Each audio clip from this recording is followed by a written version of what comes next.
Wow, good evening and welcome to Koikimedia Live.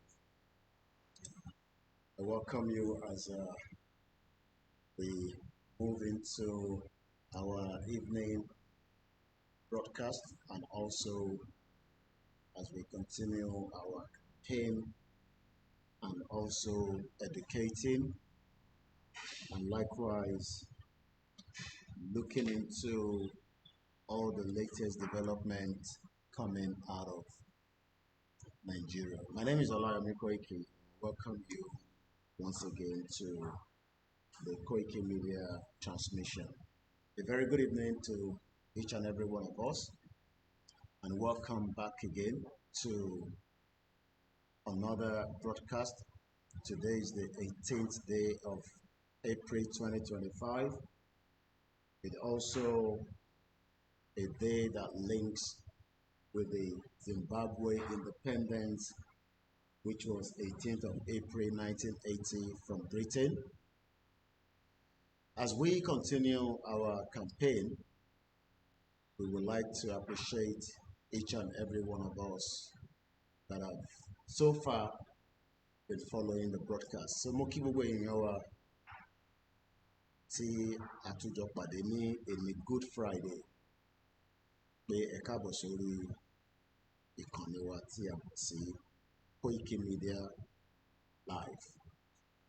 Nírọ̀lẹ́ yìí, there's a lot to catch up, there's a lot happening, there's a lot to discuss, and as usual, we want to make sure that each and every one of us is also up to.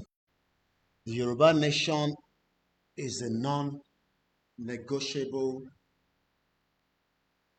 and nobody can stop it. But what you need to do,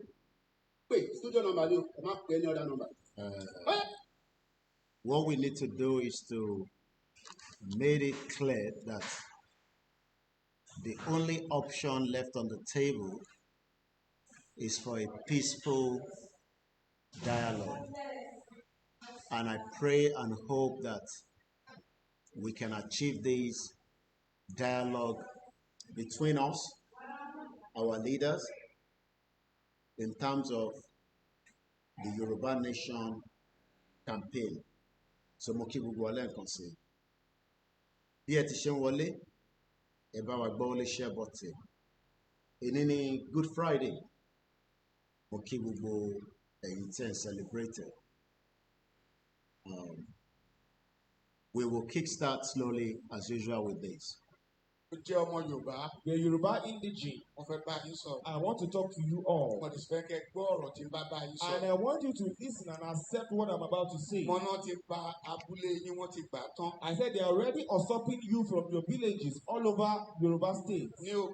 In Ogun State, Osun State, Ondo State, Anambra State, even Anambra State, even the Igbo lands as well. People are already entering those places. And they're already overtaking you people in your various states. What we are saying right now, this is not about religion. Whether you're a Christian or you're a Muslim, are we are Yoruba traditional worshippers? This is time we must band together to fight for our fathers so that they don't overtake us in it. Don't let them use religion to take over our land. All those villages they have taken over in Ondo State, when they wanted to kill, they killed Christian and Muslim alike. They are fighting for the land, they are not fighting for religion. They are just coming through the lens of religion. But I'm telling you all Yoruba people, please be prepared. Nigerians at large, please be well prepared so that they don't take you away from your father's land. And calling also the royalties in Yoruba land. Your name of Ife, the Imperial Majesty. Kábíyèsí, we greet you, sir. Please talk about this. The new Aláàfin, please talk about it. All the kings in Ondo State. The kings in Lagos, Oyo, Or should please talk about this. Because when the war overwhelms us, we will not be able to do anything about it. Personally, I'm ready for war. I told you the last time that you fortify yourself. So people will say, why will a pastor utter that kind of statement? Please go and fortify yourself. Because when war comes, I will drop my Bible. I will go and fight for my father's land. When the Christianity came into Nigeria, it came in 1842. That was when it came in. And the first person to compile the Bible, his name is Williams. They killed him on the 6th, 1536. They burnt him. He was lynched. The person that compiled the Bible for us. So don't let us put religion into our culture or for fight for our father's land. I will fortify myself and I'll be a leader. And if you can fortify people, fortify them. We will fight that war. I will drop my Bible because of my father's land. Because the Bible says it. Hebrews 6 verse 1. Is to set aside the teachings of Christ and let us do what is complete. We will now put it aside. Let's fight for our father's land. And we tell Jesus to help us. To help us in the war for our father's land. That's what we are going to do. And welcome to Koikimedia evening broadcast.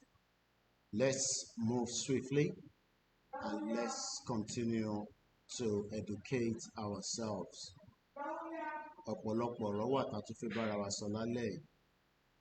And let's start the program from here.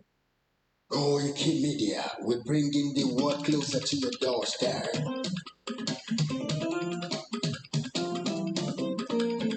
Koikimedia, Koikimedia, Koikimedia, we bringing the world closer to your doorstep. Koikimedia, Koikimedia, Koikimedia, we bringing the world closer to your doorstep. I was a lot of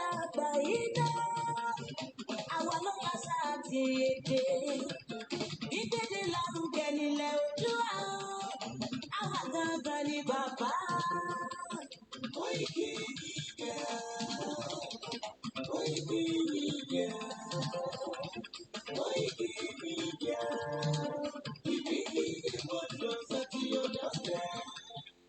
They never sabi wetin we carry for her.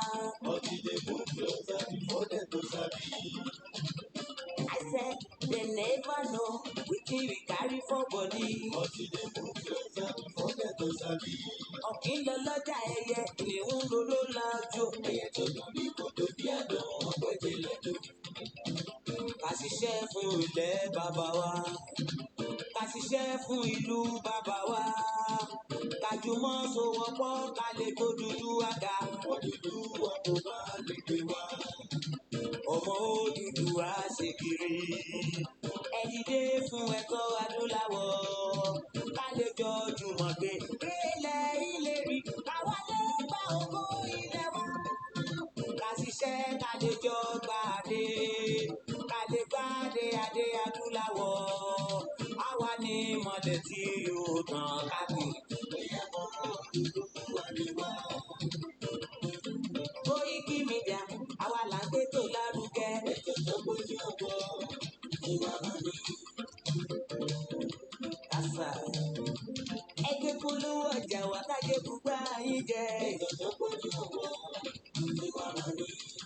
À ń gbé tó lárugẹ, à ń gbàsà lárugẹ. Ètò tó gbójú ọgbọ́, ìwà mọ̀ni. News and sports, ẹ máa rí gbọ́. Ètò tó gbójú ọgbọ́, ìwà mọ̀ni. ọmọ Ìjẹ̀bú alárẹ̀ mi ló ní kí n máa ké tantan. Koikimedia ọ̀rọ̀ lágbájúmọ̀ mi. Má bá ṣẹ̀rẹ̀ lọ. Ọmọ Yorùbá nìyẹn, ọmọ Yorùbá àtàtà o. À ń gbádùn rẹ, ọmọ Ìjẹ̀bú alárẹ̀ mi. Ṣẹ́yìn lọ má fi dìbò bẹ́ẹ̀ mọ́lẹ̀. Ẹ̀yin lọ́mọ onígbò máa ń dé. Ẹ̀yin lọ́mọ onígbò máa wọ̀. Igbó máa wọ̀ dájòjì ò gbọ́dọ̀ wọ̀.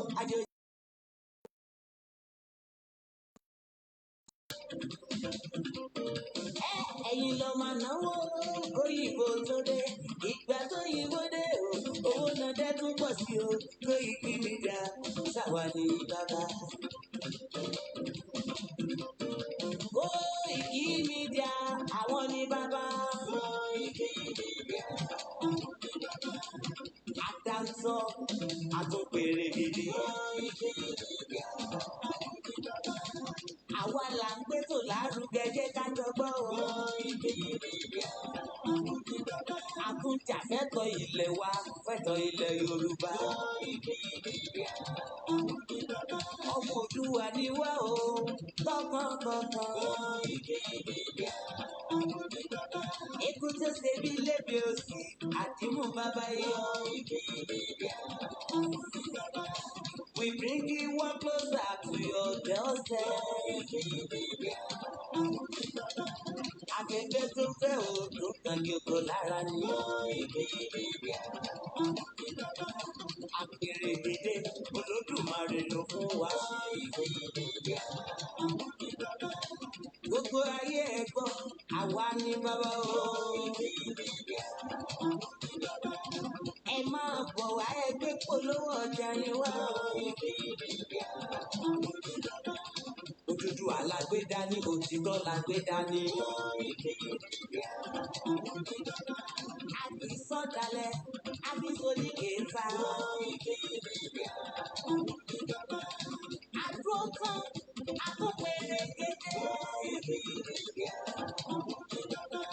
Koikimedia, we bring you one closer to your doorstep. Koikimedia is around to give us latest. Is around to give us latest. Ladies and gentlemen, ẹ mú kalẹ̀ sílẹ̀, ẹ tẹ́tí ẹ gbọ́ ètò tó kojú gbogbo.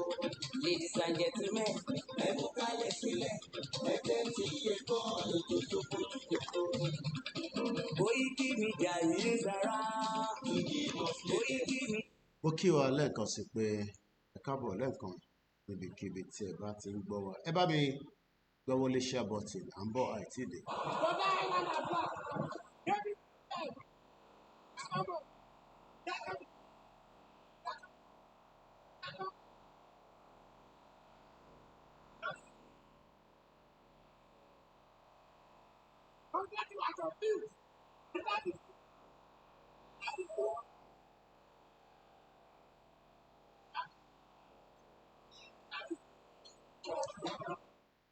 Eighteenth April 2025. Let's play the anthem and we crack on with the program.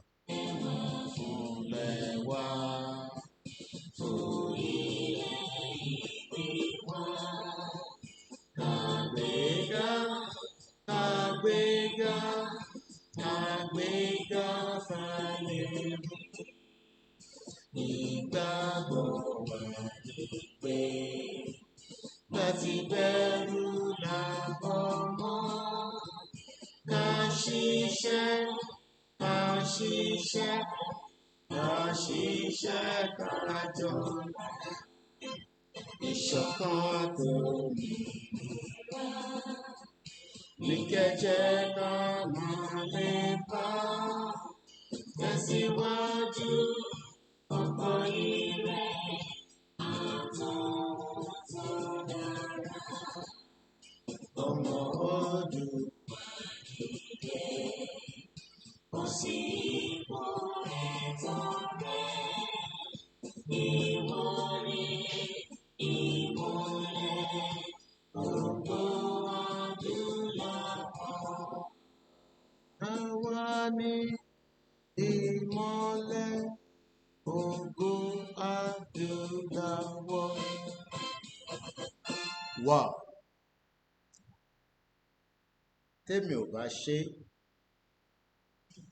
àìmọye millions of Yoruba people that will do it. I am not the best. Aláwọn tó jẹ́ gbòógì sọ̀rọ̀sọ̀rọ̀ tó wà nínú ilẹ̀ Yorùbá that can do exactly what I am doing. Aláwọn tó bóòdì jù mí lọ, bọ̀ mo dúpẹ́ pé ohùn wa ń dé àwọn ibi tó yẹ kó dé. Mo wá lọ bẹ́ẹ̀ mo kí bàbá wa lákọ̀ọ́kọ́ tí gbogbo wa mọ̀ sí Professor Adébánjí Akíntóyè. Mo tara bàbá wa tí wọ́n pè mí láti Kwara State tán ní kí n bá wọn máa kí bàbá dáadáa. Bàbá àwọn náà is 70 years old. Wọ́n ní Kóìkì àsọ̀rọ̀ rí, àmọ́ nígbà tí bàbá wa bá ti lu aago pé ká jáde fún rally, níwọ̀nba strength tọ́nà sì fún àwọn náà máa darapọ̀ mọ́ wa. That is a 70 years old man. We spoke for what pè mí, what get me, what drop VN. I decided to return his call, which is what I do a lot. And tó bá pè mí, tẹ́ ẹ bá get me, I would try to return the call. Mo kí bàbá wa yẹn dáadáa. Ẹ ká kọ̀ gbọ́, because sometimes tá bá náwọn èèyàn kí wa, a lot of you sometimes I just say maybe we're making this up. Ẹ ká kọ̀ gbọ́n kan tó sọ kó tó di pa tẹ̀síwájú.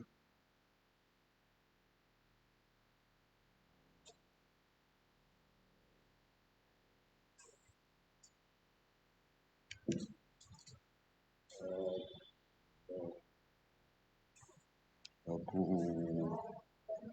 gbogbo ẹ̀ ṣe dá tí Ọlọ́run ní kẹ́gbẹ́ dání.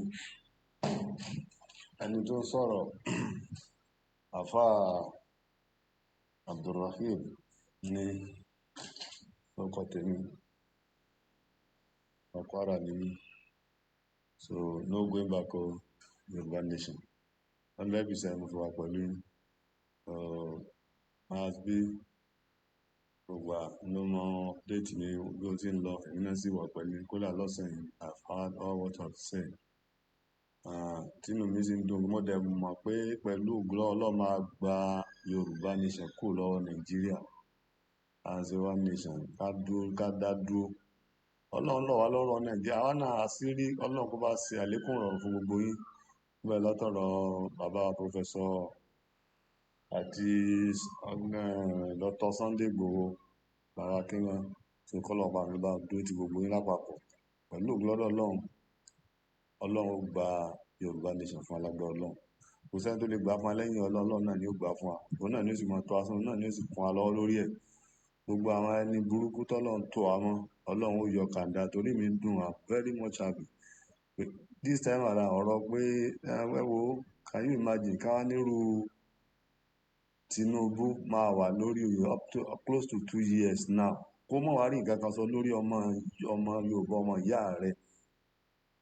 Ó máa rí nǹkan kan sí gbogbo àgbàlagbà náà. Ẹ̀dẹ̀ ti sọ̀rọ̀ parí. Mo ṣe pé àwọn ọba náà ẹnu wọn tọrọ. Lákàfíà dí gẹrẹwu síbẹ̀ ni. They cannot say anything.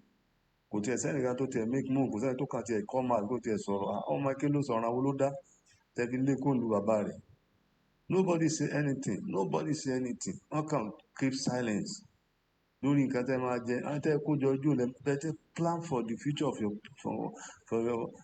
àwọn ọmọ kéékèèké. Ọgọ́rùn-ún ọdún sẹ́yìn, we are not there. 100 years come, láti tún kúrò wípé make a good foundation down before you left. So inú mi máa ń dùn gan, especially the way you are addressing. Inú mi kàn dùn pé tí Igbo tó bá mọ̀ wá láti ṣe kó tẹ̀ máa fa kéètì ẹrù ẹ̀ lọ lú ẹ̀, Hausa kó máa fa kéètì ẹrù ẹ̀ lú ẹ̀. This time around, this rally pẹ̀lú ọlọ́ba lèmi náà sì wà láyé àjọ ṣe ni.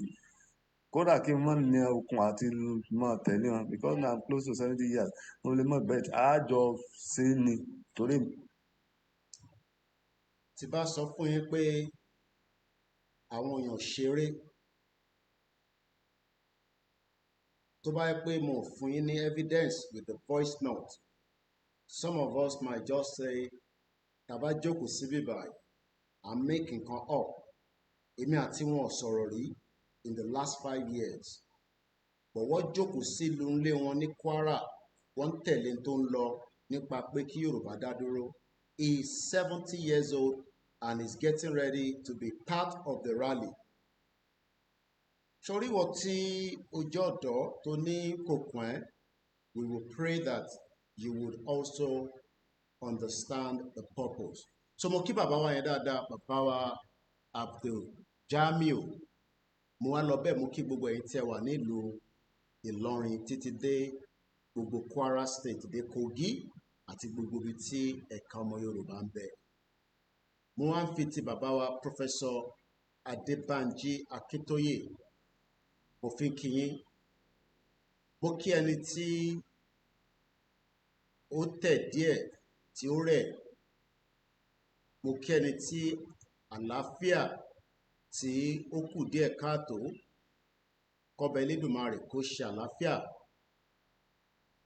torí pé tí a bá ní àlàáfíà òun náà ni a lè gbé ìgbésẹ̀ tí a lè ṣe ọ̀pọ̀lọpọ̀ ìtànṣe lọ́wọ́lọ́wọ́ yìí. Mo wá lọ bẹ́ẹ̀ mo kí gbogbo àwa ọmọ Yorùbá tí a gbà pé àsìkò ti tó pé kí ilẹ̀ Yorùbá kó dá dúró, torí pé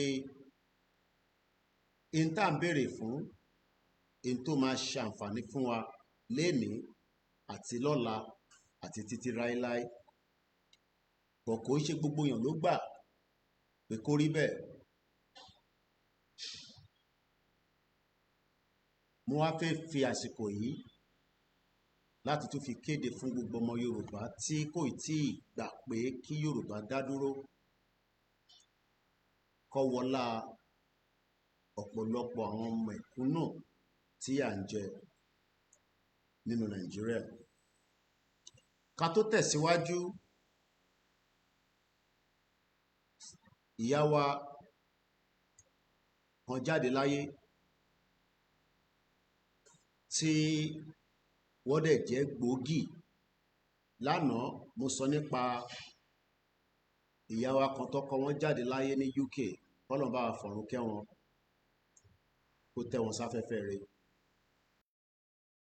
Nígbà tó di àná, mo receive call lórí desk mi látọ̀dọ̀ ìyá wa tí wọ́n jẹ́ deputy fún the Yoruba World Media, ìyá wa tá mọ̀ sí Àṣàkẹ́ TV show. Wọ́n pè mí pé káwọn sọ fún mi pé ìyá wa kan tí a jọ ṣe movement tí a dẹ̀ ṣì wà lẹ́nu ẹ̀, tí wọ́n dẹ̀ support morally, financially, tí wọ́n dẹ̀ darapọ̀ mọ́ wa ní gbogbo activities tá à ń ṣe, pé wọ́n jáde láyé. Mo á fi àsìkò yìí máa dárúkọ ìyá wa yẹn, mo fẹ́ pull information yẹn jáde, but as usual it is a very slow system when you're in Africa, so you have to take it bit by bit.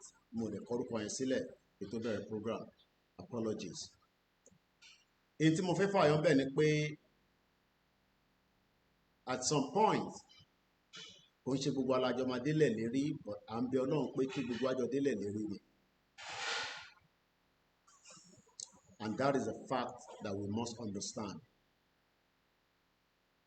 Kò ń ṣe gbogbo wa lájọ máa délẹ̀ lérí, but à ń bẹ Ọlọ́run pé kó jọ nínú ọlẹ́ kí gbogbo wa jọ délẹ̀ lérí together, kí a lè celebrate.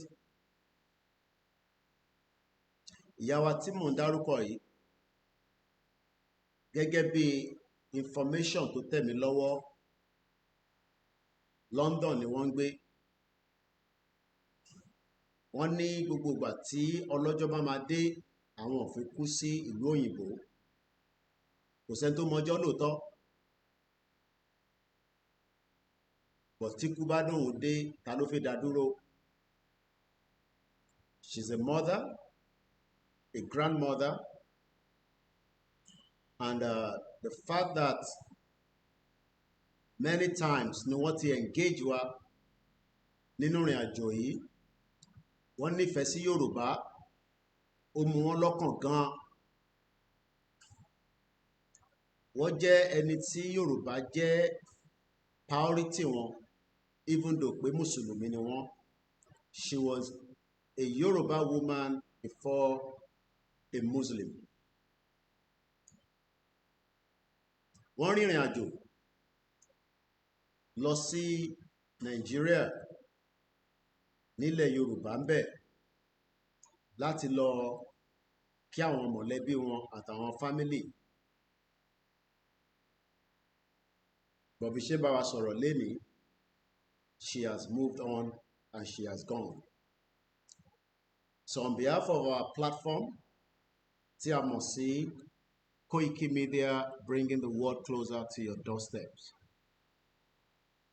À ń bá mọ̀lẹ́bí ìyá wa ìkẹ́dùn pé kí Ọlọ́run kó tẹ́ wọn sáfẹ́fẹ́ rere, kí gbogbo àṣìṣe wọn kó bá wa parẹ́. Àwọn ọmọ tó fi sílẹ̀ àti grandchildren tó fi sílẹ̀, Ọlọ́run fún wọn ní ìfọ̀kànbalẹ̀ ká má rí tẹ̀lé.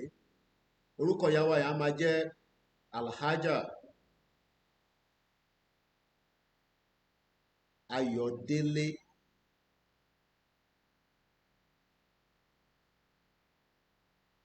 She died, and I believe she must have been buried according to the Islamic rite. But her wish was also something that she got. Pé Ọlọ́run ní jẹ́ káwọn kú sí ìlú òyìnbó, Ọlọ́run kó forí jì wọ́n, kó bá tẹ́ wọn sáfẹ́fẹ́ rere, àkí àwọn mọ̀lẹ́bí náà. So we move on swiftly because I'm sure pé ìyá wa yìí ò ní fẹ́ jẹ́ kí ìrìn àjò wa kó dúró lọ́jọ́ kan. Just like àwọn tó ti lọ tẹ́lẹ̀ láti ìyá wa Janet Fashakin and many more that we might not remember all their names, but gbogbo wọn pátá náà la máa rántí lọ́jọ́ iwájú. Wọ́n á padà wá sórí ètò ní aago 7 nírọ̀lẹ́ ló fi lọ lù. Mo kẹ́yìn èèyàn wa pé a tún káàbọ̀ lẹ́ẹ̀kan sí. Mo kí brother mi Icing TV, àwọn gbòógì sọ̀rọ̀sọ̀rọ̀. Mo kí ẹ̀yin tẹ́ ti jókòó kalẹ̀ pé kí ni a tún fi bára wa sọ lénìí. Mo kí ẹ̀yin tẹ́ ń pè wá pé Koiki má fi ọ̀pọ̀lọpọ̀ information tó lè jẹ́ kí ìrìn àjò wa kó lè mọ ibi tá à ń lọ. Ẹ máa bá wa ṣe díẹ̀díẹ̀ torí pé gbòógì sọ̀rọ̀sọ̀rọ̀ nìyẹn, akọni ọmọ Yorùbá dẹ̀ nìyẹn. Àmọ́ máa fi làákàyè kó máa bá wa fi sọ̀rọ̀. Gbogbo wa ti mọ ibi tá à ń lọ, ẹni tó bá náà ò mọ̀ níbi tílẹ̀ ṣúdé yìí, ó kù díẹ̀ káàtó fún. Ìyẹn làwọn àgbàlagbà ṣe ní ẹ má fi gbogbo ọ̀rọ̀ síta tán. Ìta bá máa ṣe kó máa wà lábẹ́ ẹkùn wa. So mo dúpẹ́ lọ́wọ́ ẹ̀yin tẹ́ ń pè. Like I always say, your feedback for me allows me to improve on my platform and also as an individual. Lóòótọ́, ẹ̀wù ọmọlúàbí tèmi mo ti ka sínú cupboard. A lè máa jàjàngbára ká tún máa sọ̀rọ̀ pé ọmọlúàbí ni wá. But ìyẹn mí pé a máa disrespect ẹ̀yin tẹ́ ń fún wa ní information lẹ́yìn tẹ́ bá pè wá pé ká ṣe báyìí. tó mo kí yín o, mo kí gbogbo èèyàn àtẹ̀tí wà lórí ìjókòó, mo kí ìyá tó bí mi lọ́mọ, mo dẹ̀ kí àwọn ìyàwó mi dáadáa, kí àwọn ọmọ òjò àlàáfíà ni wọ́n wà. Gẹ́gẹ́ bí gbogbo wa ti ṣe mọ̀, bàbá tó ń darí ètò wa àwọn náà ni bàbá wa Professor Adébánjí Akíntóyè tí mo dúpẹ́ lọ́wọ́ wọn gan tí wọ́n bá wa dúró torí pé bàbá wa là ń rí níwájú tí ọkàn wa fi ń balẹ̀. Bàbá wa tí a dẹ̀ ń rí ó ń fi wá lọ́kàn balẹ̀ gan.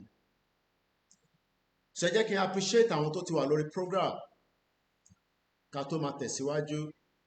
Mo lọ bẹ́ẹ̀ mo kí brother mi Clement, owó tí gbogbo yín fi ránṣẹ́ sí wa à ń rí lò fún in tí ẹni ká fi ṣe, ó dẹ̀ tún wúlò fún wa gẹ́gẹ́ bí àwọn nǹkan míì tí a tún bá ṣe lọ.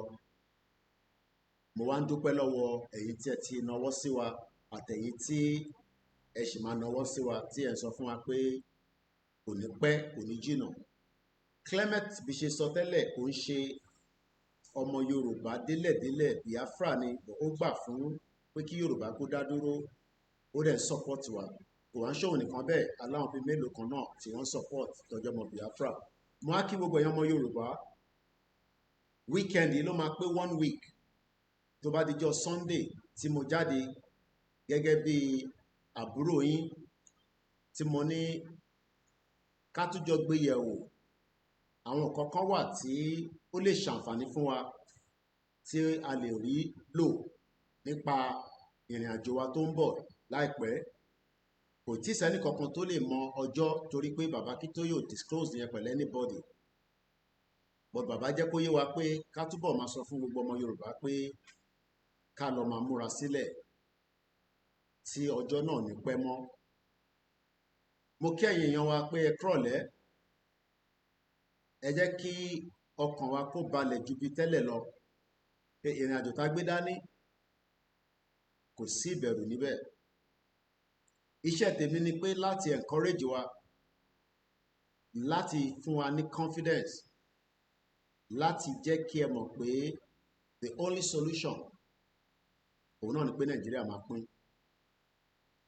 So mo kí gbogbo ọmọ Yorùbá tó ti wà involved láti dá sí one way or the other. So mo kí Biafra, mo kí àwọn Hausa, ní problem pẹ̀lú àwọn méjèèjì. Tolúkálukú bá dá wà á máa ṣèjọba rẹ̀.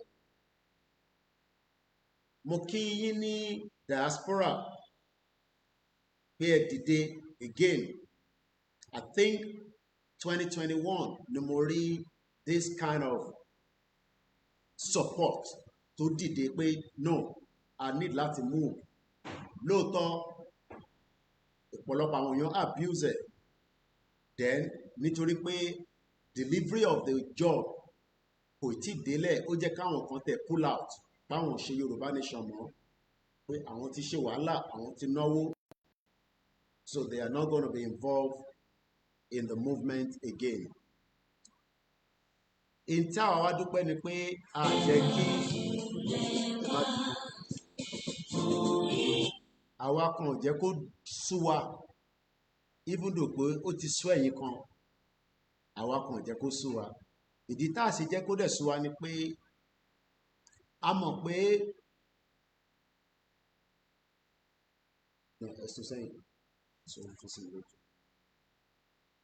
àwa mọ̀ dájú pé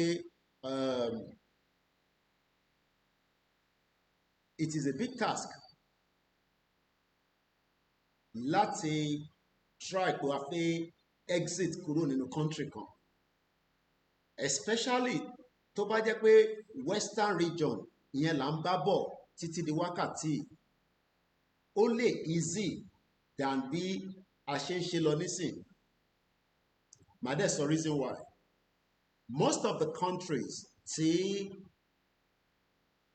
à ń rí ní ọ̀tá ti gbọ́ nípa wọn, kí tó move to that side, mo dúpẹ́ lọ́wọ́ ìṣọ̀kan ọmọ Oòduà London group. Bẹ́ẹ̀ ni mo dúpẹ́ lọ́wọ́ different individuals and groups tá a lè dárúkọ. Olúkálukú yín ló mọ tó fẹ́ tẹ̀ ń ṣe fúnran Yorùbá. Èmi kọ́ lẹ̀ ń ṣe fún.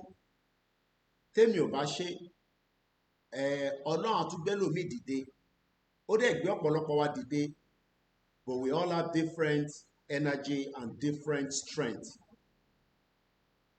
Strength they mean low. And for every day, I've never regret doing what I'm doing. Koda, I'm always inspired to do more. And I believe very soon there will be a result fún Kontagbedani lágbára Ọlọ́run. So mo kí gbogbo àwọn groups pátápátá. A lot of us might not understand that the support then fún wa is not for me. It's just to encourage mostly àwọn tó wà nílé. Millions of Yoruba people are not interested, but along the line, they will be interested. So, mo kí ẹ̀yin tí ẹ tún fi support pé let's keep it going. We have achieved our target of the walkie-talkie, but since some of you say, let us keep the fire burning. 100 is not a lot, but it would do so much work. Fáwọn tó máa lò fún tó dẹ̀ máa train wọn. Walkie-talkie is more like a gadget where it is used in any part of the world, including construction, agriculture, every sector using, even the police. Kí ló wà fún is to enhance whatever you want to do. And interface ó involve quite a very strong communication. So àwọn kan ló máa jẹ́ steward during the course of the rally. And these individuals need those gadgets to operate with. Tabari 100 across each of the states. I am not the one distributing. My job is to hand it over to the body. But our platform as an organization is big enough to ask for requests, just like any other platform does for different purposes. Around Thomas, for medical purpose, for this, for that. But why we are doing what we are doing is to tell you that after fishing come by and to dip hands in the pocket and send money. These are hard-earned money, and it is important that it is used for the purpose of, because already, like I said, we have spent so much, on the internet, but it is still not giving me the service that I want. But I can't do anything now until probably another month, because if I have to switch everything, it's going to cost me a lot of money. So, Emma Binu, if you're struggling to hear us or be help of all this internet connection, because already I've spent close to 400,000 just for the internet alone. So we have to manage it until these one expire, then I will decide. So again, to buy expire, we will decide whether to switch or I will decide what to do with that. Coming back to the update on that before we move to the program, we were able to buy 10 megaphone and 10 more extra walkie-talkie. I have another phone that has been available to me on Monday or tomorrow. I to release phone from Kotulo Rasi. The megaphones are very handy. And the good thing about this one as well as I'm told that all are connected to the Bluetooth, which is also an advantage. So on top of my phone, they can connect it with their phone. So even when they are tired of talking, the phone can continue to deliver the message through the megaphone. So that is on that. So that is the update, and all the pictures and all that is already uploaded. So that is for that. So Tabare Toshi were interested to say, let's buy more, even if it's 1 piece, 2 piece, let us know. We will continue to buy. Tabatutu to collate another set. I would let them go and deliver it again back to the body, because the body is the one that would eventually do the bigger picture of what to do. Now, before we move forward, because about the Boston, our other program, we might not have time to come back and talk about this, but I will definitely do. The question a lot of people are asking is, what are going to be the modality of the rally? Bound the rally is in my work. We have done rally in the past, and they have been fantastic, and the rally has proven a lot within the last 5 years. So there's nothing going to change apart the fact that this particular one is unique, is important, and we need to understand that it's going to take a lot of strength. There might be no, because this is where I want to do a recording as well. Because I would have found one access to internet láti lè gbọ́ lórí voice note nígbà tá a bá release ẹ̀ síta. So my name is OLAYOMI KOIKI, and we are currently live on Koikimedia, bringing the world closer to your doorstep. And in a Good Friday, tó tún bọ́ sí Friday táwọn Muslim náà máa ń ní àwọn máa kí Jímọ̀. Gbogbo ibi tó ti kí Jímọ̀ lénìí, àdúrà wa gbà. Gbogbo ibi tí olúkálùkù ti ń celebrate Good Friday. This will also be part, whether you believe in Christianity, whether you have talked about it negatively or not, you cannot remove it from the Yoruba land because that is as far as it is. Lóòótọ́, we will celebrate all this religion. If United Arab Emirates celebrate Christmas, this is an Islamic country. My sister travels there in the last 4 years for the Christmas / New Year. It's a big event that brings money. So, ẹ̀yin tá ń tako Christianity, let us be very careful, because Christianity that is celebrated around the world is not Christianity that we are seeing in Nigeria, because the reason for that is it delay a lot of things with our people. That is why there seems to be kind of attack. Oh, the Lord see United Arab Emirates, listen, kò ní ó fẹ́ attack Christian pé Christian tó gbé wá òun ni kò jẹ́ kó ṣoríire ní ìlú wọn. They're doing very well. They're making so much money out of Christianity and also out of Hindu. I have done a program, I think a year ago. One of the biggest Hindu temple. One of the biggest Hindu temple. Ó wà ní United Arab Emirates.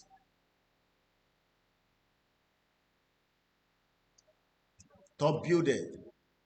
And that means that as an Islamic country, they are taking advantage that one need this kind of temple right in UAE, which is United Arab Emirates.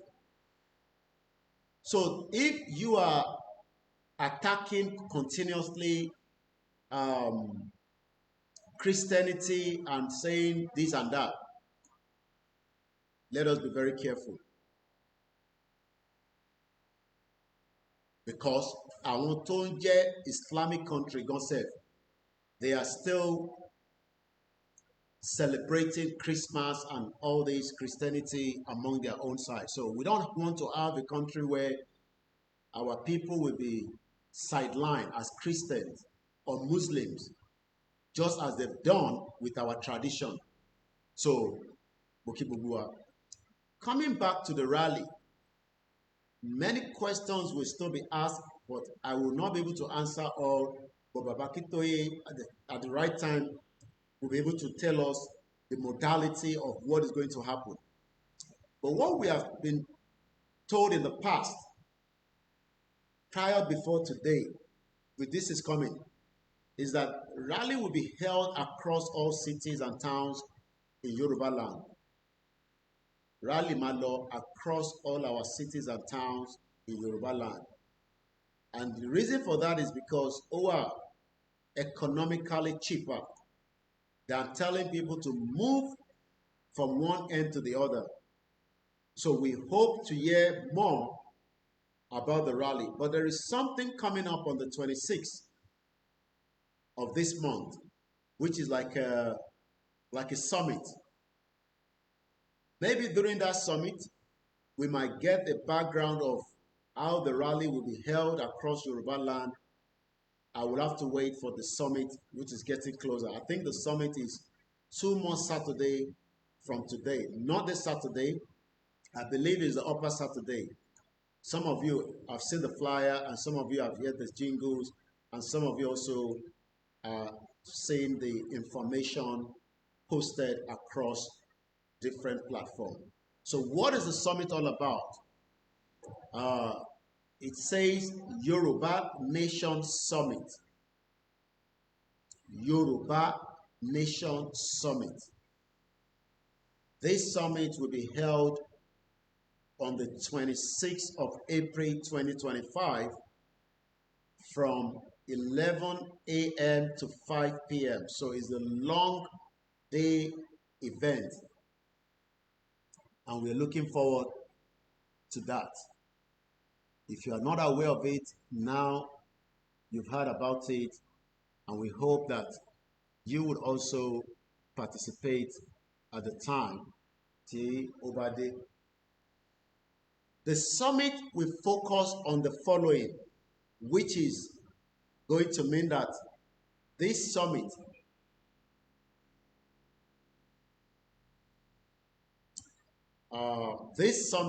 is going to be focusing on this area, because one of the areas that I'm looking at is the rally, but there will be other things that will be discussed during the summit. At the Sofin Telepe, we are having network problems, so if you are having issues, it is not from your end, it is from my end. I can't be repeating that all the time. I am not where the network is so great, but for now, we have to manage the network. Mo ní sọ nípa the Yoruba Nation Summit, tí the Yoruba Self-Determination Movement, tá a mọ̀ sí YSDM, tí wọ́n ti organize tó dẹ̀ máa dé ní on the 26th of April 2025. It will be held in London, but it will also be viewed across the globe.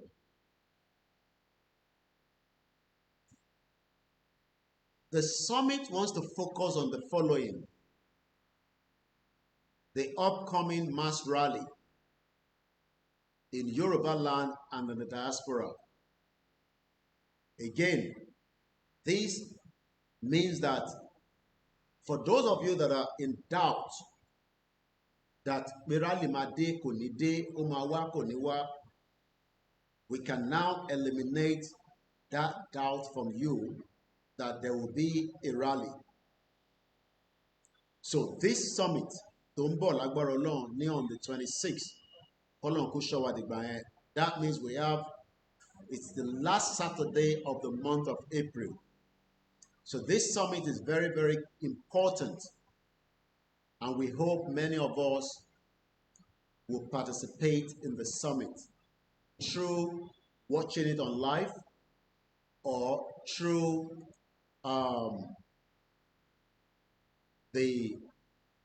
if there's going to be a Zoom link that will be open. I don't know how that is going to happen, but all the media across the Yoruba discussion will be feed through the network, and you'll be hearing about the summit. So it is important. Now, also, this summit will focus on something that I want us to really understand. Many people have asked, how do we exit a country like Nigeria? How? Is it going to be through referendum? Are we going to get a referendum from the government láti allow us to choose, as the United Kingdom was given the same privilege in 2016 when they were asked to decide their fate, whether they want to remain in one European Union or exit. Ìyẹn ló ṣe pè ní BRICS exit. BRICS exit. So what we are doing as well is Yoruba exit. After exit, the land is there. The land is the same. Some of people have asked that. I think I heard that from either a program from my brother Isin TV. One àwọn kan sọ pé báwo ló ṣe máa fund the new government. Mo kẹ́hìntẹ́ darapọ̀. I am recording, that's why we cannot mention names. But mo kí àwa Àṣàkẹ́ TV show. Àwọn kan ti ń béèrè pé when Yoruba country is finally declared, where do we get the money to operate the country? Báwo la ṣe máa run it? Báwo la ṣe máa sanwó fún àwọn workers? And how do we take over our institutions and all sectors? That is why we need to understand that this movement is not a child's play, especially only different stages during the course of the movement. The first stage was the creating of the awareness, which was to challenge the current status quo of Nigeria that has been running an election every 4 years. So what the movement have done is to come out and tell many Yoruba people, Omo Yoruba, Nile Loko, Emma know that I'm mixing English with the conversation. I'm sure pé púpọ̀ nu wa náà la gbọ́ Ìgbò díẹ̀díẹ̀. Òun ni pé a kọ́kọ́ gbọ́dọ̀ fi tó àwọn èèyàn létí pé option tó wà ni pé kò ń ṣe option election tó ń sọ fún wa nìkan. There is another option. And kí ni option yẹn? Option yẹn ni pé Yoruba land that is part of Nigeria. Nigeria is just a name. Nigeria. November, India, Golf, Echo, Romeo, Indian, Alpha. Orúkọ lásán ni. Nigeria. That name, Nigeria, was only in the picture of humans as at just 110 years ago. If people are very important that I want us to listen to, because the argument from some of the Yorubas is that, but Nigeria is a country, it's been existing. Why Tashilatina Tufe Pada Senyi? Pada Senyi. We're not going backwards or not. What we are doing is that we are now returning back to what used to be a Yoruba authentic name or land that was part of us. When there was the colonization, during the colonization era, the Oyibo people that came, which were the British people, the British, don't pè ní Britain, wọ́n rán àwọn representative wa sí territory kan tó ń pè ní Africa. Africa lèmi wà nísìn. Africa is massive. It has no borders until it was divided into different borders during the Berlin Conference. But to just stick to the Yoruba side of things so that kó má di confusion fún àwọn tó ń gbọ́ message yìí nírọ̀lẹ́ again. Òun ni pé many people that are arguing that we should retain Nigeria and restructure Nigeria. We should retain Nigeria and have a unity that works for everybody. BU, Igbo, Hausa, and the rest. All that is acceptable only because Nigeria is something that was created. Now, after a review of what has played back in the past, I realized that evidence point out that ẹ̀rí ń bẹ pé lóòótọ́ òyìnbó ló amalgamate wa. I can tell us that our fathers have every right, with or without the politician, to go further and declare Yoruba land officially when they think it's right time. Because the amalgamation itself that we are using to run Nigeria today over faulty. It is a fake foundation. There was not enough consultation. We are just doing it because we want to do it just to please the international community. But if, as at the time that we have continued to consult and decide to dialogue and they are not listening, that means that the rally will lead to the next stage of our exit from Nigeria. And we do not need the federal government anymore to make that. But Tabarni country tiwa tadaduro as an independent country. A lè ṣe many things without having to consult the Igbos, the Hausas, and the rest, because we would decide that among us, ó dẹ̀ máa tètè yé wa jù right now. The reason why nǹkan yé wa nínú Nàìjíríà ni pé táwa kan bá náà fẹ́ báyìí, àwọn tó kù máa ní àwọn ọ̀fẹ́, then there will always be this bias. And one of that is our language. Some of our states want to run Yoruba language in the schools, but àwọn ẹ̀yà tó kù sọ pé you can't do that. Why do you want to segregate us from others? If I send my daughter or son to school as an Igbo man, why should you speak Yoruba in that school? It's a public school. Now, lè challenge ọmọ Igbo yẹn. You know why?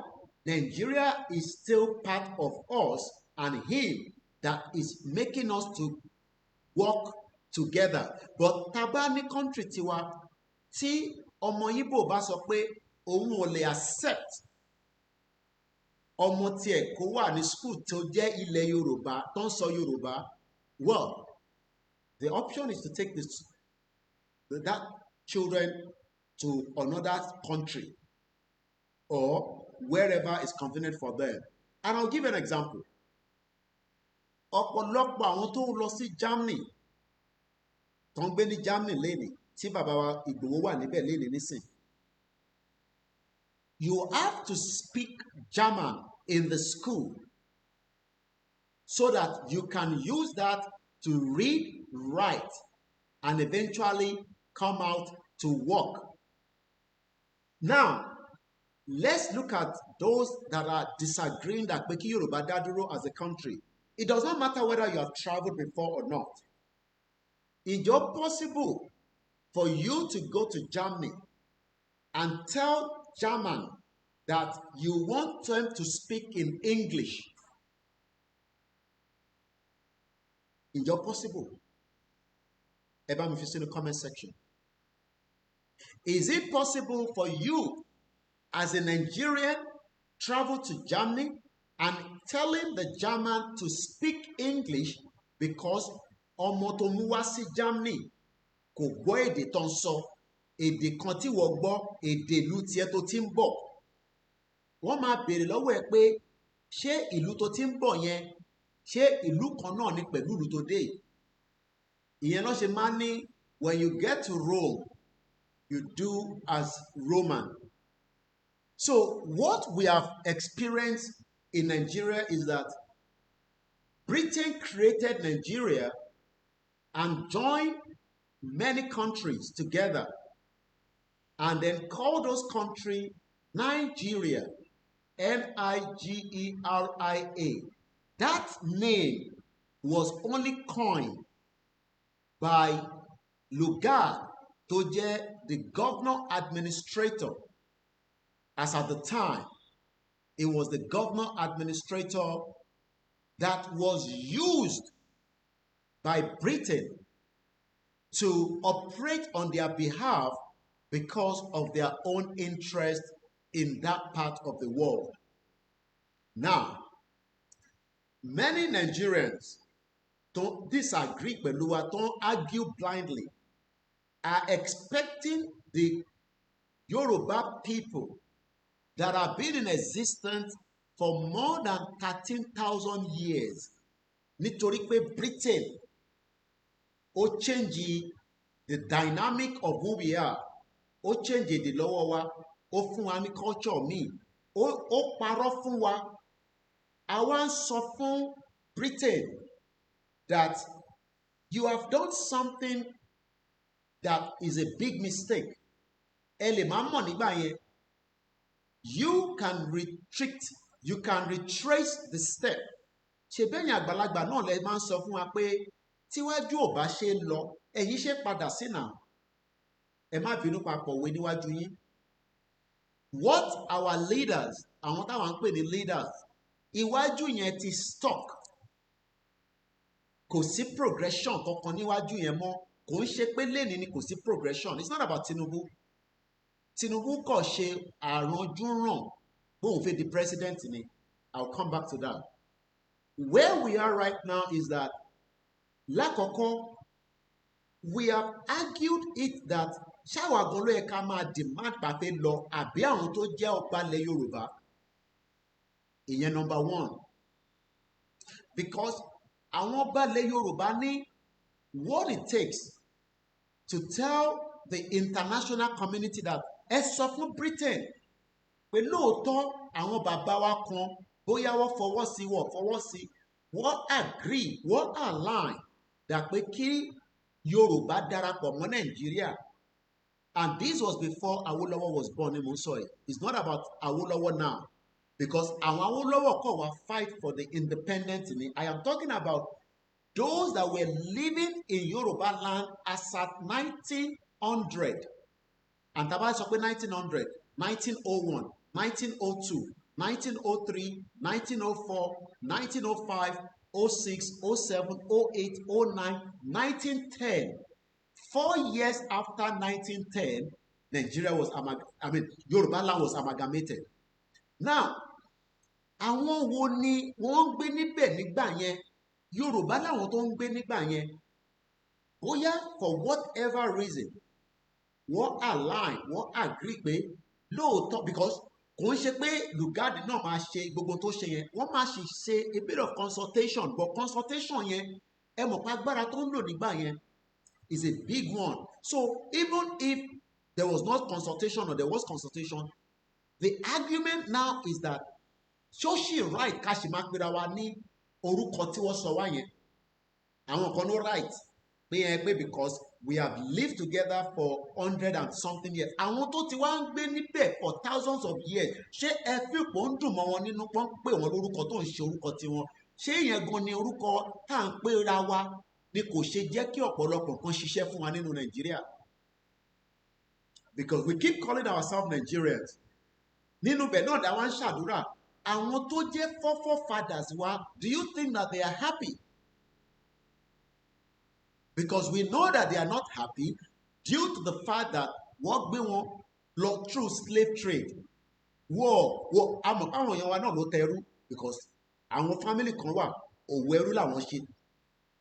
So what we are saying now is for our previous Yoruba people that have lived in the land, kí wọ́n tẹ̀lé ní peace of mind, kí wọ́n lè ní peace of mind, àwa nísìn la gbọ́dọ̀ púlù orúkọ yẹn kúrò ká kọ́kọ́ crush orúkọ yẹn.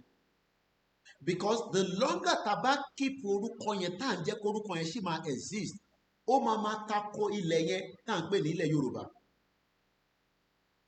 And you will not do much out of that land. Yes, a máa bímọ níbẹ̀, a máa ṣe kómọ, a máa ṣe ìyàwó, we are seeing all that.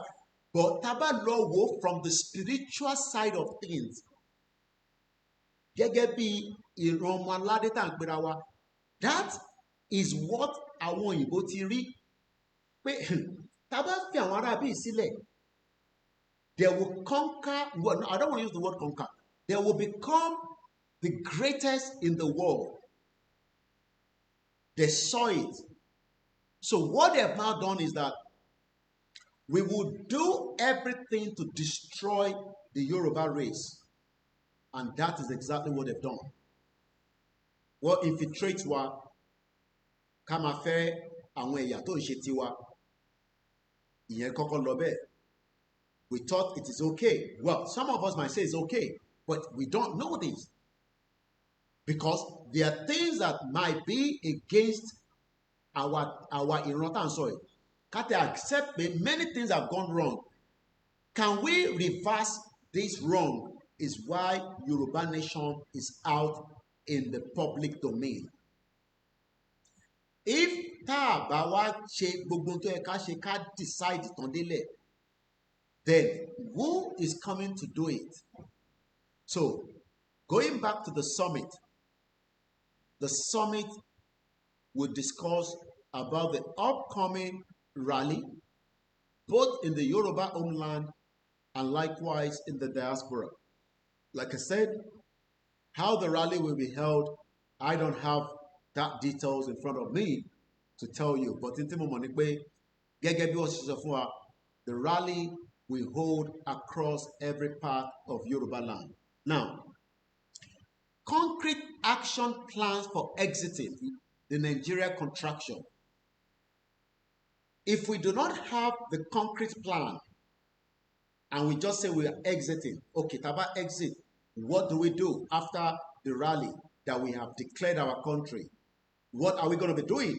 Question is, the resources that we have on our land and the human talent that we have is what we are going to use.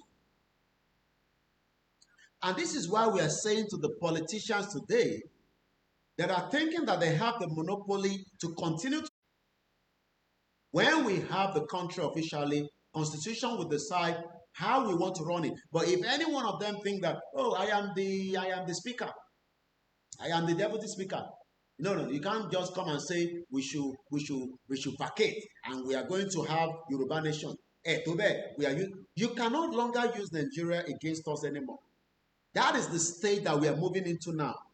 So these are the preparation that Kiyomo Yoruba we are going to face our political elite, our politicians, and tell them to their face that this is no longer going to be part of Nigeria. And that means is a big work ahead.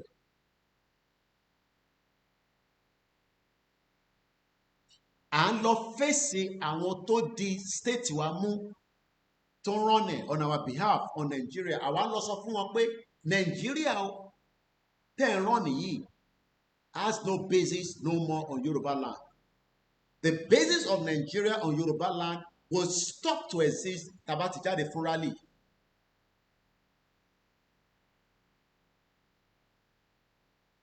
The basis of Nigeria tó ṣì máa exist lé wa lórí would have to come when we are out on the street.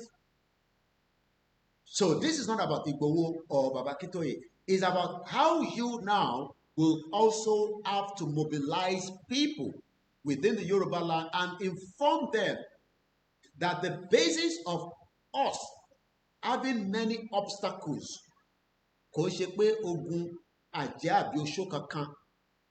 basis is that ìran yìí tí Ọlọ́run dá ní more than 13,000 years, wọ́n wá fi orúkọ tí kò tí pé even 500 years wọ́n gbélé lórí. Orúkọ yẹn lọ́wọ́ fi ń ṣe operation tó fi ń rọ́nẹ̀ táwọn kan fi wà okay tí wọ́n fi ń deceive àwọn tó kù. So you politicians in Yoruba land, there is still time for you to start deliberation of our exit in the house where you are governing. Tó bá wọn àwọn tó wà ní Senate l'Abuja, tó bá wọn àwọn yẹn kó máa padà wálé, we can leave them to remain in Abuja because wọn ò ní meaning sílẹ̀ Yorùbá mọ́. But ṣẹlẹ̀ ìtẹ̀wà ní House of Assembly across our Yoruba land today. We care about you because Yoruba nìyí, at least majority of you, yàtọ̀ sáwọn bí i méjì mẹ́ta tá mọ̀ pé they are not true Yoruba, but they are running out of our House of Assembly. Sherry, what we don't want to have is a kind of confrontation. We don't want to have any confrontation. But we know that you are not going to listen.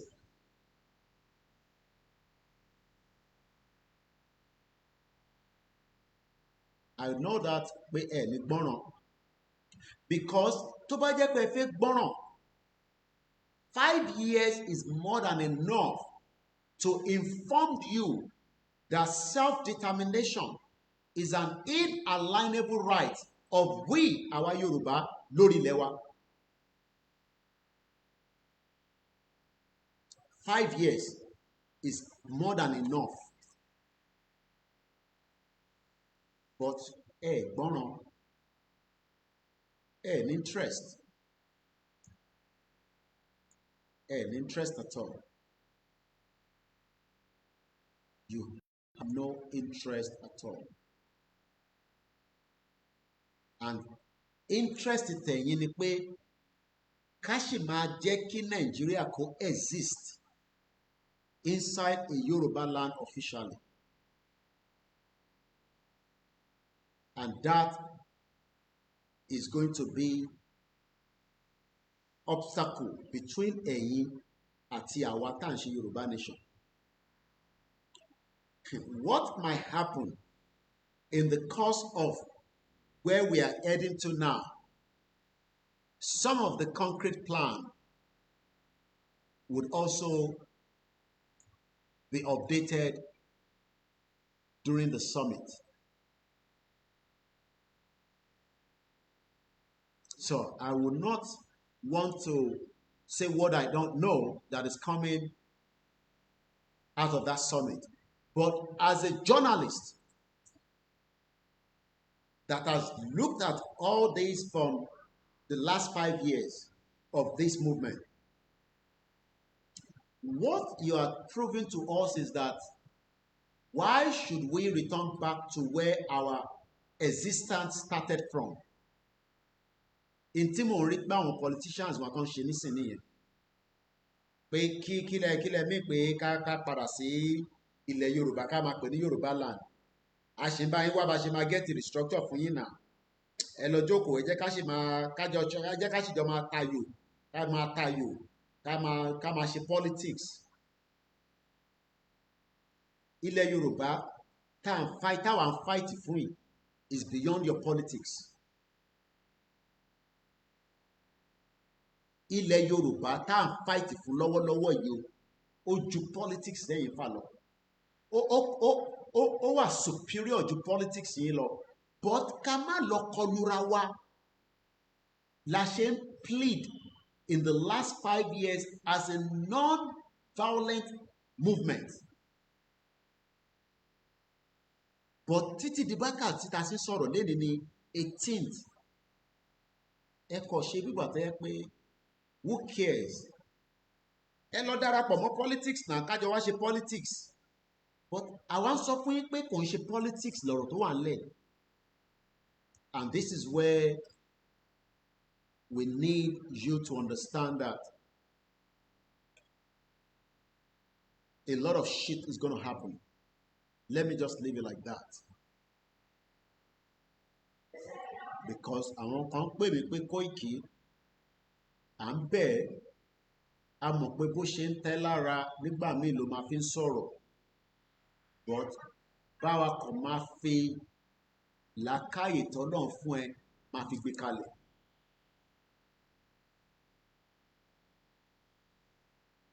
Eléyìí ò ṣe politics o. Ṣé mọ̀ pé tó bá yẹ pé politics la fi máa ṣe àti ní kí bàbá wa Olóyè Ìgbòho àti bàbá Kítóyè kó jẹ́ ká lọ register fún political party.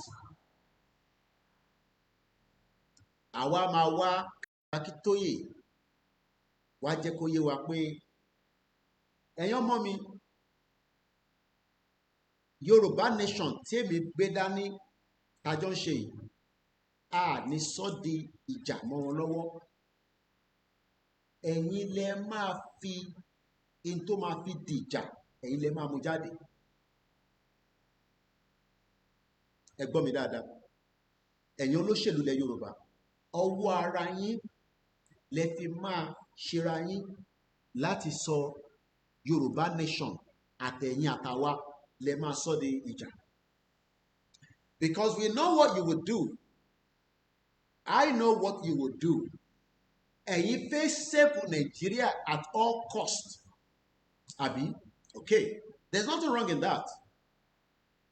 Since tí mọ ìtàn Nigeria, bóyá wọ̀ ṣàlàyé fún yín gbogbo ìtawà ń sọ ní time. And I'm talking to those chief security which are your state governors now. Ẹ mọ̀ fáwọn kàwé wọn ò ní làákàyè. So bá ṣe ń pariwo Yorùbá nation yẹn kò yé wọn. Wọn ò gbọ́ nípa amalgamation. Wọn ò gbọ́ nípa lugard. Wọn ò gbọ́ nípa pé ilẹ̀ Yorùbá ti exist. But tẹ́ bá wá jókòó during your summit or your own gatherings as we saw recently, tẹ́ bá jókòó ẹ wá fi iṣẹ́ wa fúnlẹ̀ wá forílẹ̀ ìdí wa kàgbéga kàgbéga kàgbéga fàlérí. Ìgbàgbọ́ wa ni pé bá ti bẹ̀rù làbọ̀ mọ́, ká ṣiṣẹ́ ká ṣiṣẹ́ ká ṣiṣẹ́ ká jọlá, ìṣọ̀kan àtòmìnira. Ẹ wá ń fìyẹn ẹ fi ń tàn wá jẹ. So àwọn tó bá gbọ́ yẹn tẹ́yìn kà síta wá wá rò pé ilẹ̀ Yorùbá la wà. Ẹ ń fi Yorùbá anthem ẹ fi ń tu ọmọ Yorùbá nínú, so that tẹ́ bá ti kà síta á wá jẹ́ kí ni wá dùn pé yes, á sọ náà àwọn governors wa ọmọ Yorùbá ni wọ́n, ọmọlúàbí ni wọ́n, all believe in Yorùbá but wọ́n lo Nigeria. It's two different things entirely. In táwa fight fún òun ni pé a fẹ́ eradicate gbogbo tó bá ń jẹ́ Nigeria, ká pa kúrò, ká máa eradicate ká delete ká dẹ̀ gbé gbogbo Yorùbá all our institutions, all our public services, our airport, port authority, everything within that geographical part of àwa tá jẹ́ pé ọmọlẹ̀ Yorùbá land yẹn kó jẹ́ pé Yorùbá la máa fi operate. Ẹ̀yin wá ń fi Yorùbá anthem nìkan tí kò gbé wa dé anywhere. Kódà gbogbo security summit ẹ ṣe láìpẹ́ yìí tẹ̀dẹ̀ ka anthem táwọn èèyàn bẹ̀rẹ̀ sí sẹ́ndẹ̀ Koiki ṣe ti rí àwọn governors wa wọ́n ti ka Yorùbá anthem. Ó ti lọ pé oṣù mẹ́ta báyìí nísìn. Àgbọ́pó àgbọ́pá. Ǹjẹ́ a lè ní gọ́fmẹ̀ntì Yorùbá tó jẹ́ official Yorùbá government, and our government would not have done exactly what to do to save and protect us against invaders and crimes and other things. But ẹ̀yin fi Yorùbá anthem ẹ̀ ń fi tù wá nínú. So tá bá ti gbọ́ Yorùbá anthem àwa gbàgbé pé a tẹ̀fẹ́ Yorùbá nation. But the Yorùbá anthem tẹ́ ń kà yẹn kódà rectify ẹ̀ ní ilẹ̀ Yorùbá, because as of today ẹni tó bá dé Nàìjíríà léde nísìn Muritala Muhammed Airport ẹ̀ máa bá lókè. That shows that Nigeria then operate. Àwa dẹ̀ fi operate a full independent autonomous independent Yoruba sovereign country. Àfẹ́ ní kankan ṣe pẹ̀lú Nigeria. Àfẹ́ dá wà. That is what is going to lead to a fight between us and you. Ẹ máa fọwọ́ ara yín fi dájà sílẹ̀ nígbà tí gbogbo wa bá ti jáde. Because tẹ́ bá nẹ́yìn fẹ́ save Nigeria, àwa fẹ́ rescue ẹ̀yin kúrò lára Nigeria kí Yorùbá lè padà sí ibi tó wà tẹ́lẹ̀. And that means there will be a big obstacles. But Ọlọ́run á yanjú ẹ̀. I will leave it like that. And I hope ẹni tó ní làákàyè níbi tí mo sọ̀rọ̀ dé, I hope you understand that there is a big fight ahead. Tí bá ní fight pọ̀ lóríṣiríṣi. one of the fights is what we are doing right now, making this platform and many other Yoruba platforms tó ń sọ̀rọ̀ láti lè jẹ́ kí àwọn Yorùbá mọ̀ pé Nàìjíríà tẹ keep yẹn kò exist in anywhere nílẹ̀ Yorùbá for thousands of years. Gbogbo existence in Nigeria is just within 120 years old. Kò tẹ̀ tí pé 150. And that will have to stop. Let's go back quickly again to the what next, the Yoruba Nation Summit.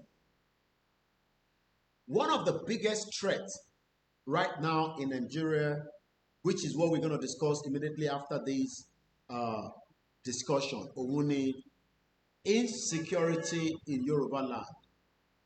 And before I go further, ẹ jẹ́ ká kí àwọn new entrants, àwọn ọmọ tuntun òjòló tó ṣẹ̀tún dé, àwọn èèyàn gidi tí wọ́n rẹ́dì pé nígbà táwa bá ní a fẹ́ keep Nàìjíríà, àwọn á bá wa make sure pé a keep it dáadáa.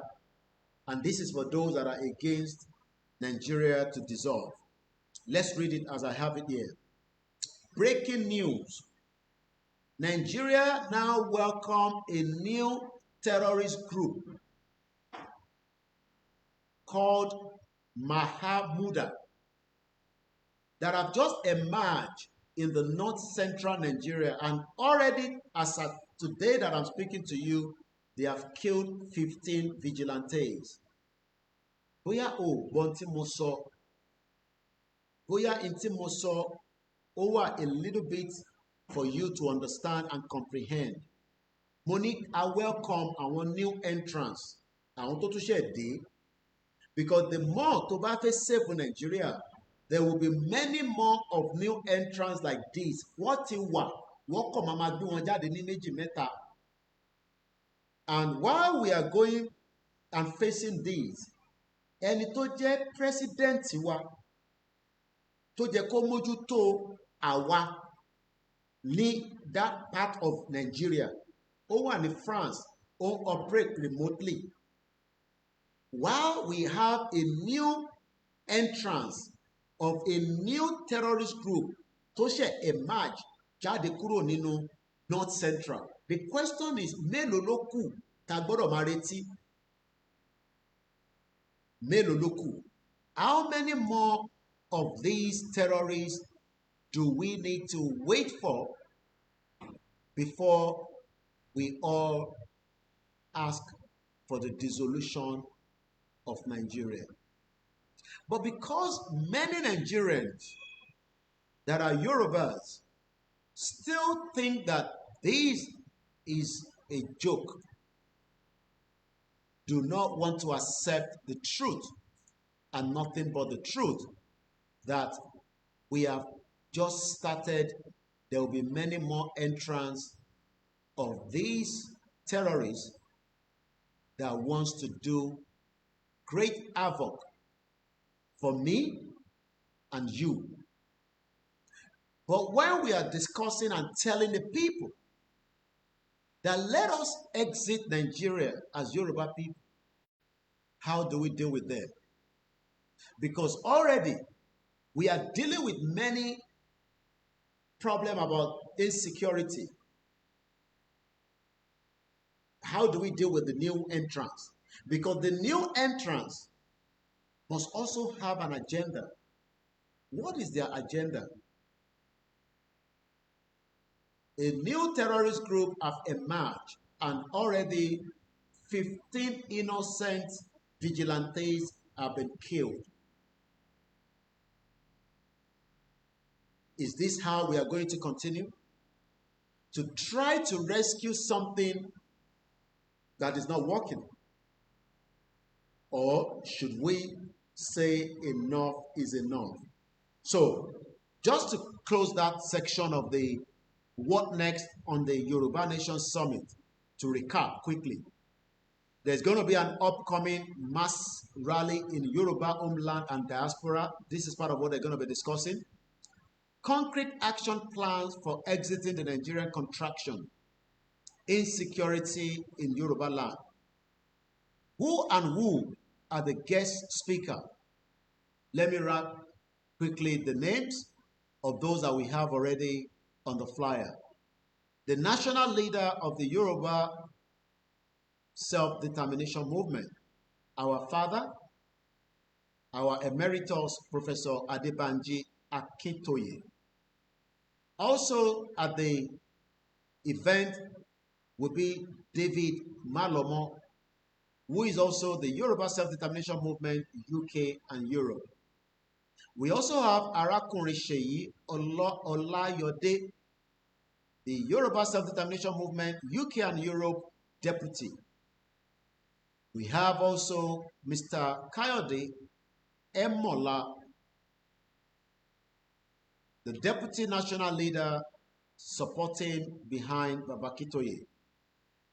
We also have architect George Akinola, the deputy national leader, Homeland, the Yoruba self-determination movement. And we have our own Akoni Omo Odua, the man that everybody loves so much, not because of anything, because he has shown his strength, he has shown his capability, he has proven that he is capable, as many that also are still within Yoruba land, but for reason known to them, was tí wàá proof fún wa pé àwọn náà akíkanjú ni wọ́n, and that is no one else but our father, a man that the Fulani wanted to assassinate on the 1st of July 2021.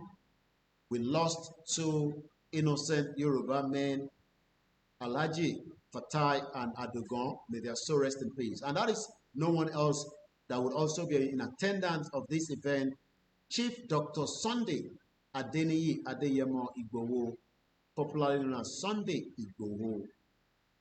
Also to be in attendance of this great summit is no one else but Miss Oluremi Ogabi Kilanko, the Yoruba Self-Determination Movement UK chapter. Also, we have in attendance Mr. Gbenga Oluwalara, the Yoruba Self-Determination Movement Canada coordinator. Also, in the flyer, we also have Mr. Gbadebo Adekunjo, who is also the Yoruba Self-Determination Movement United States coordinator. And none but the least is Olori Eko, that is also the Yoruba Self-Determination Movement UK, and the venue for those of you in the United Kingdom that will be able to attend. Let me put something out. Fáwọn Yoruba, we are making history, and it does not matter how little, how big. The last push that way, you want to have your family involved in how Yoruba will officially become an independent country. Let me put it out clearly. Even though I am very conscious, because I'm getting a lot of feedback saying, careful with what you're saying. But I can tell you that nobody can stop this movement.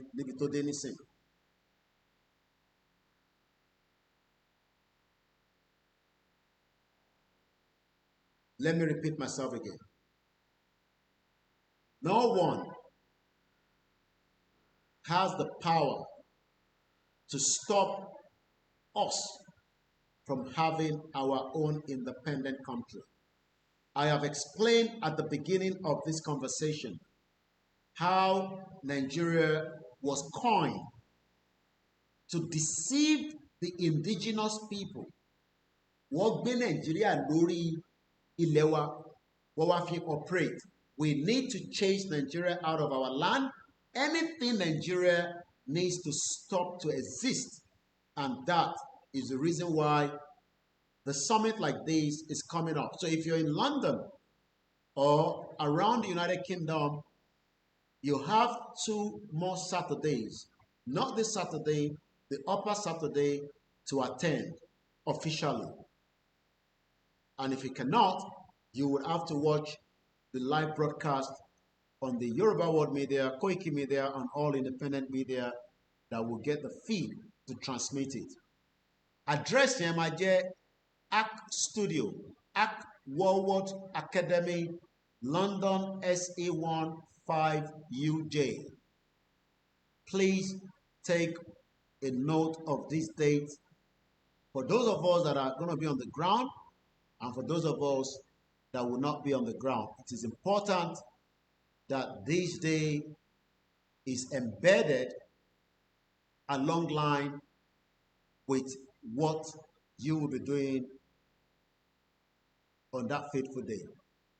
So that is on the summit, which is extremely important, like I said, that we all attend as well.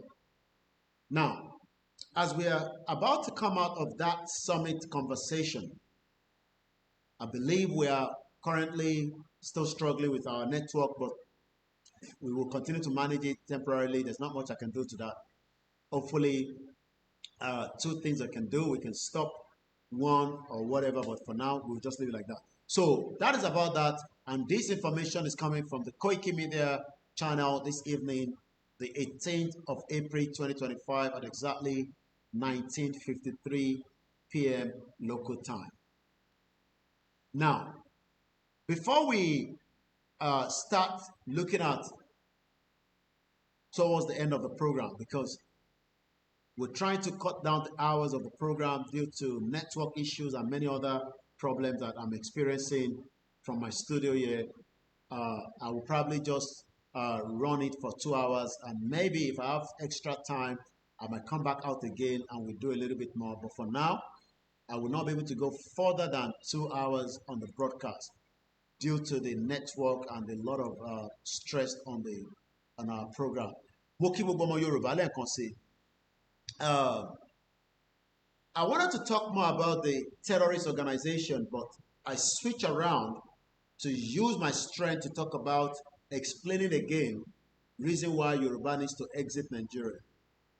And I believe that is more important in as much as we've already told you now that there's a new terrorist attack and a terrorist organization operating in Nigeria. So before we wind down the program this evening, I just want to appreciate every one of us.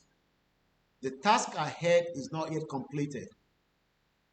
There are many enemies within, and there are many enemies that do not want Yoruba people to leave Nigeria. So we cannot pull out our strategy and all our information on the social media. But what I can tell you is that as soon as we hear the beep, the program will end in just about 20 minutes. We will not be able to run a full broadcast because of the network and all other issues. So we might come back out if otherwise tomorrow. What I want us to remember as I'm winding down the broadcast is that nobody is coming to rescue us. We need to rescue ourselves from the shackles of Nigeria. And how we can do that is to work hard between now and the next couple of months, days, weeks before our outing. A meeting in your groups, engage yourself, encourage others. If our belief in the Yoruba nation are up to 1 million, we can go ahead without waiting for others that do not believe and agree with us. So we don't have to literally wait. Pé ó dìgbà tí gbogbo 60 million yẹn bá pé la máa tó jáde. We don't have to wait. Since tí àwa kan ti agree for the last 5 years that Nigeria is not a country and it can never be a country, those of us that have agreed have all the right to move ahead and go out and do exactly as we are instructed to do. Fún àwa tá gbà pé Nigeria ò kìí ṣe country. Fáwọn tí wọ́n accept tí wọ́n fi sá sẹ́yìn for whatever reason, àyà wọn ń já, ọlọ́pàá, sójà, kí ló máa ṣẹlẹ̀, àwọn ò mọ̀, no problem. We still need to go ahead and do what we have to do. And I believe that is all I can encourage us fún àwa tí àwa determined. There will be a lot of infiltration. I'll be telling you a little bit more about that, but because we are still reviewing a lot of things, there's going to be a lot of infiltration, and there will be a lot of things that they are planning ahead for us as well. But gbogbo plan against us will not succeed on us. We will be the one to defeat our enemies, and our enemies will not be able to defeat us. And I want you to take that home tonight. Our enemies are not just Yorubas. We have enemies that are Igbos. We have enemies that are Hausas. And we also have enemies that are Europeans, Asians, that do not want Nigeria to dissolve, because Nigeria for them is a bonus as long as it is what it is. So, and on that note, without going further, I'll be saying thank you so much for joining us at this particular section of the program. I hope you've enjoyed it. My name is OLAYOMI KOIKI, and this has been coming off Koikimedia, bringing the world closer to your doorstep. Happy Good Friday, and I wish you the best ahead for the weekend as we continue to create awareness. It is also our responsibility to prepare that whatever it takes, this is a journey that has to come to a closure if truly we mean what we are doing. And what do I mean by that? It does not matter the threat level that will come. Those threat level might not arrive now. Those threat level might come along the line. We will not back down from any threat that Yoruba should not leave Nigeria. We will hold tight, we will be formidable, and we can defeat our enemies. Koikimedia, bringing the world closer to your doorsteps.